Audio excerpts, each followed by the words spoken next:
চলো মেজমাদের বাসায় যাই। সেদিন মেজমাদের বাসায় চলে গেলাম। যাওয়ার পর হচ্ছে আমার টুনটুনি পাখিটা আমাকে হাই করলো। সে সবসময় আমি গেলে দরজার পিছনে লুকাবে, আমাকে দেখে একটা হাসি দিবে। আমি অফিস টফিস কমপ্লিট করে তারপর গিয়েছিলাম। যেতে যেতে অলমোস্ট আমার দুপুর হয়ে গিয়েছিল।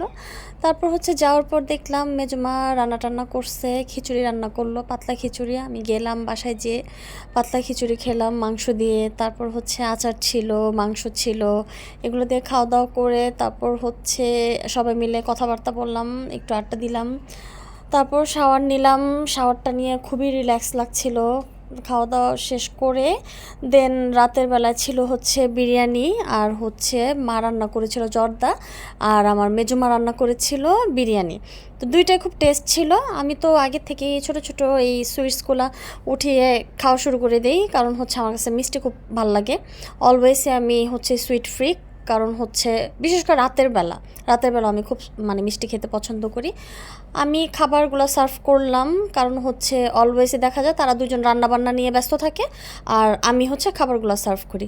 খাবারগুলো সার্ভ করছিলাম, একটা জিনিস দেখছো, এটা কিন্তু একটা চুরি টেকনিক। কারণ চুরি টেকনিক কেন বললাম, আমি কিন্তু পুরান ঢাকার মতো প্লেট দিয়ে সার্ভ করছিলাম। যদিও আমিও ঢাকাইয়া, তারপরও একটা ভাইব তো আছেই, হ্যাঁ, জেনেটিক্যালি ব্লাডের মধ্যে তো মিশে থাকে, তো চলে আসে। আমি বিরিয়ানি পোলাও এগুলো না, অ্যাটলিস্ট বিরিয়ানিগুলো আমি সবসময় চেষ্টা করি প্লেট দিয়েই সার্ভ করতে। দেখা যায় আলু থাকে, মাংস থাকে, এগুলো যাতে সুন্দর থাকে এবং না ভেঙে যায়। তারপর খাওয়া দাওয়া শেষ করলাম। খাওয়া দাওয়া শেষ করে এই বাড়াবাড়ি চলতেই ছিল। তারপর হচ্ছে আমার ছোটো বোন বললো, এদিকে একটু তাকাও, তাকে একটা লুক দাও। তো আমি একটু তাকিয়ে আবার একটু লুক দিলাম ওর দিকে।